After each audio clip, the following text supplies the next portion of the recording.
Hello everyone, welcome back to art. Today we are going to be working on overlapping pumpkins. So last year we learned how to make single pumpkins. So I'll put out what I just did with kindergarten. So you hopefully will remember this from last year.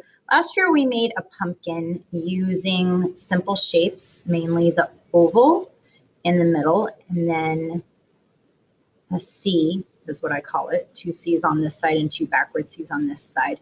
And then we worked on shading the object using the shape of the object so it looks more realistic. And then we also talked a little bit about texture. So this is something that I just did with kindergarten.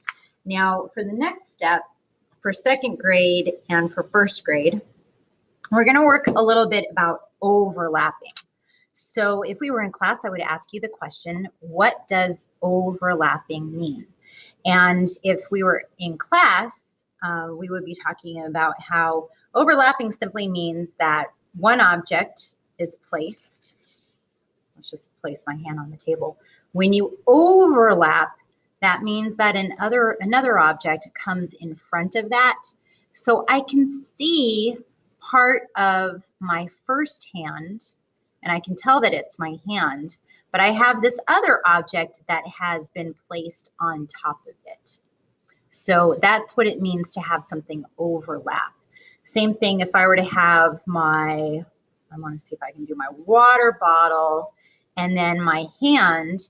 If I were to draw that, I could draw my hand first, and then I could place the water bottle on top of that, and I could make sure that I put my water bottle is really filthy. It's been banged up all over the place. You would put that object in front of that hand down in your art. All right, so there are some tricks. A lot of art is all about tricks, and these tricks make art seem very magical when really it's just little tiny things that you do here and there to make those tricks seem really special and seem really amazing.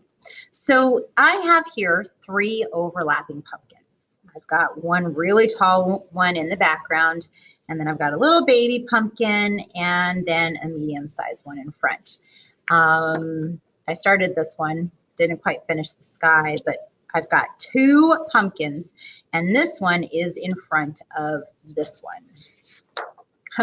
I got even less fur on this one. I've got a big, huge pumpkin here, and then I drew a shorter, tiny one, and this one is behind it. So there are little tiny tricks along the way so you can see how to make objects overlap. So there's going to be 2 things that I'm going to show you today. You are going to need a white piece of paper. You're definitely going to need a pencil. Do not do this with crayon. You're going to need an eraser. All right, so those are going to be what we start off with because we're just going to focus on the drawing of the overlapping pumpkins today. So I'm going to hit pause, get those items out, and I will meet you back.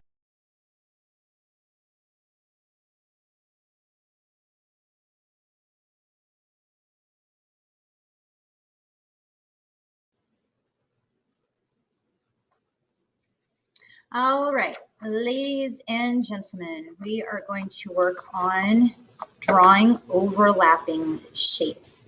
So before we get into pumpkins, I wanted to show you a much simpler shape for my examples. I'm going to teach you 2 different methods today. One is the air draw method, and the second method is the erase method. All right, so if I were to do the air draw method, I'm just going to pick a very simple shape like a ball. So let's just say that we have one ball or one marble, and this ball is by itself. Now, if I want another ball to come along, and this ball is going to be in front, if I'm going to do the air draw method, I'm going to start drawing my ball. Then when I get to the edge of that first ball, I'm going to pick up my pencil, and I'm going to air draw that shape. Now, when I get to the edge of that first ball, I'm just going to continue my shape, and I'm going to draw that ball. All right, so I'm going to go ahead and I'm going to practice on this side too. It's like, okay, I'm drawing another ball. This ball is behind. I get to the edge of the first ball. I pick up my pencil. I air draw, get to the edge, and then I finish my first ball. And it would really help too if I started coloring my balls different colors. You don't want to draw or color them the same colors because you really want to make sure that it's clear that those are 3 separate balls. All right, so that is the air draw method. Now, the other method that I want to show you is the erase method. And this erase method is really fun because you can do a lot of different things with it. So for example, I'm going to go ahead, I'm going to do the same exact shape. I'm going to draw my first ball. Now I'm going to draw my second ball. And what I'm going to do is I'm just going to ignore that first shape. And I'm just going to draw. Then what I'm going to do is I'm going to erase that line that the second ball made. I'm going to erase. All of a sudden, I've got my 2 overlapping balls. Now I can do that on the other side as well. I'm going to just ignore, and I'm going to draw my ball. Then I'm going to erase the line of that third ball. Now I've got this ball in front of these 2 other balls. Now the fun thing that you can do with this is that you can erase the different lines to change your mind.